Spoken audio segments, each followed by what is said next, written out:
انسان فطرت کا ایک اعلیٰ عطیہ ہے۔ انسان کے اندر ہر قسم کی اعلیٰ صلاحیت فطری طور پر موجود ہوتی ہے، لیکن انسان کے اندر جو صلاحیت ہے وہ پوٹینشل کے روپ میں ہے۔ اس پوٹینشل کو ایکچول بنانا انسان کا اپنا کام ہے۔ انسان کی اس پیدائشی نوعیت کو سمجھنے کے لیے قرآن کی ان 2 آیتوں کا مطالعہ کیجیے۔ یعنی کیا تم نے نہیں دیکھا کس طرح مثال بیان فرمائی اللہ نے کلمہ طیبہ کی؟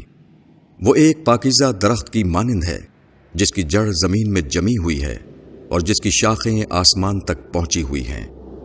وہ ہر وقت اپنا پھل دیتا ہے اپنے رب کے حکم سے، اور اللہ لوگوں کے لیے مثال بیان کرتا ہے تاکہ وہ نصیحت حاصل کریں۔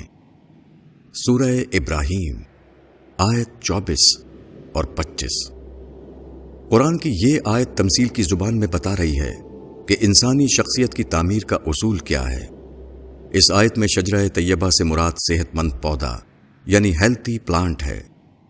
صحت مند پودے کو جب زمین میں نصب کر دیا جائے تو فوراً زمین اور فضا سے اپنی غذا لینا شروع کر دیتا ہے۔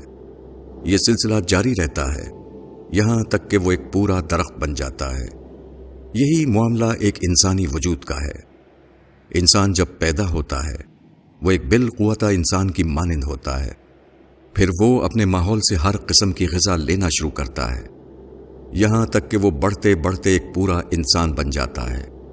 اس کے اندر وہ تمام عملی اور اخلاقی صفات پیدا ہو جاتی ہیں جو اس کو اس زمین پر ایک صحت مند زندگی گزارنے کے لیے درکار ہیں۔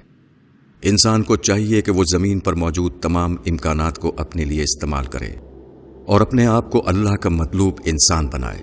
وہ یہ ہے کہ عملی زندگی میں ہر موقع پر وہ مطلوب رسپانس دے جس کے لیے اس کے خالق نے اس کو موجودہ دنیا میں بھیجا ہے۔